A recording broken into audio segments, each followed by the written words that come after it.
Wednesday. What's good? On my way to work. About to collect this paycheck. Well, I don't get it today, but I will get a paycheck. But I digress. Anywho, so I was thinking, right? Sometimes I do that. I be thinking. But I was thinking about my 5K. I did a 5K on Friday, and I just started doing 5Ks, what do you want to call it, consistently, the last year and a half or whatever.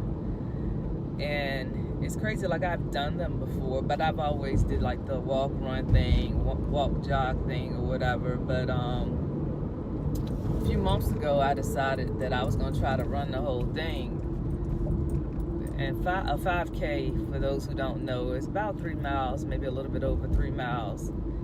And I don't know, it was just crazy because, like I said, I've never run a full 5K before, and I'm 41 years old.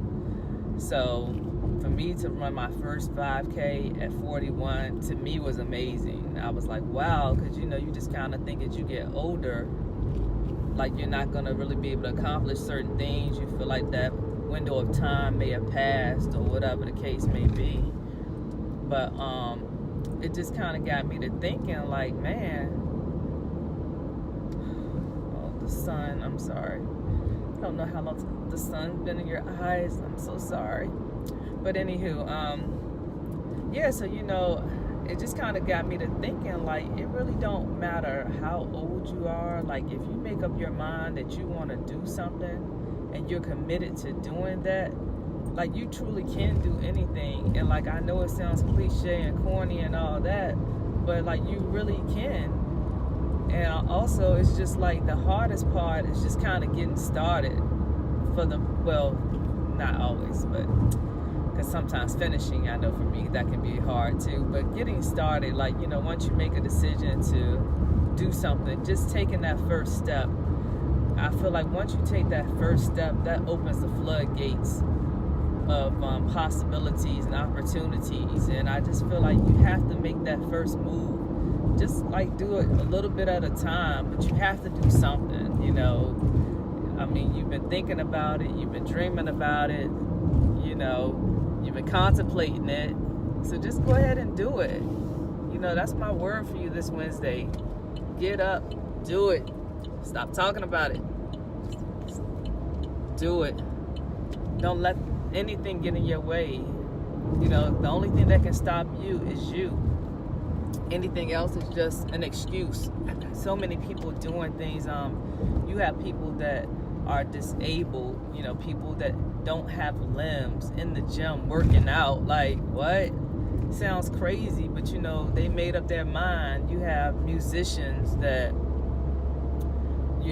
play with disabilities, and they're like at the top of their game. So it's really no reason for someone that's in good health, that has their right sense of mind, or their right frame of mind, that has the ability of their limbs, to not pursue their dreams and goals. It's just no excuse. Stop making excuses. Do it. Let's go. And the other part of that, and this is still pertaining to my 5K.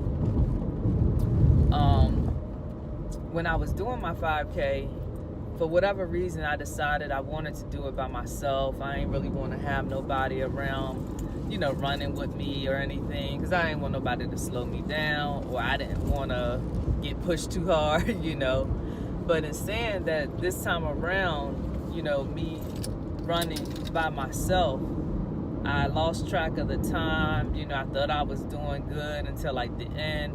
And I was actually 5 minutes slower than when I ran the 5K the first time.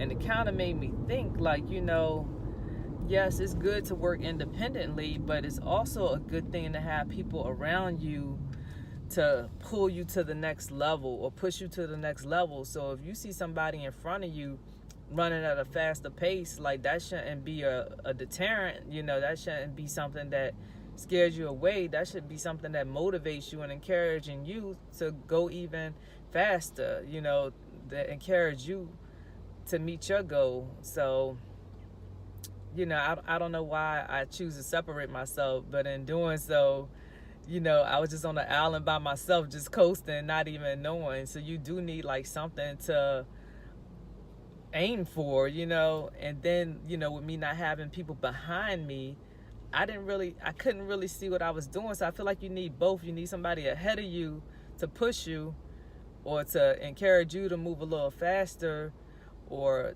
to show you how to meet your goal. But you also need the people behind you that's kind of pushing you. I'm trying to figure out how I'm trying to say it, but you need people to, you know, to also push you. You see somebody on your tail, you want to get away from them, you know. So it kind of works both ways. You need both. You need a good balance. You need people in your life that's going to help you to press forward, help you to achieve your goals. And you need people behind you so you can see how far you've come. You can see the progress that you're making in relation to those people. And then another thing that came out of my 5K, yes, I'm making a whole sermon out of my 5K because God just dropped a lot of nuggets on me during that time. But when I got to the finish line, it was no one there. Like normally, you know, when you come to a finish line, people like cheering and clapping and woo-hooing and all that, you know. And that didn't happen for me. It was nobody there doing all that. So it kind of made me feel away at first, but then, you know, God told me, like, sometimes you have to encourage yourself. It's not going to always be people around you that's going to celebrate your success. So sometimes you have to learn how to celebrate yourself, give yourself a pat on the back. You have to learn how to be your own cheerleader and not always wait for somebody else to cheer you on, because, you know, waiting for other people, you may be waiting forever, and that shouldn't stop you from being great and being successful, because you don't have somebody around you telling you you're doing a good job. You have to know for yourself you're doing a good job.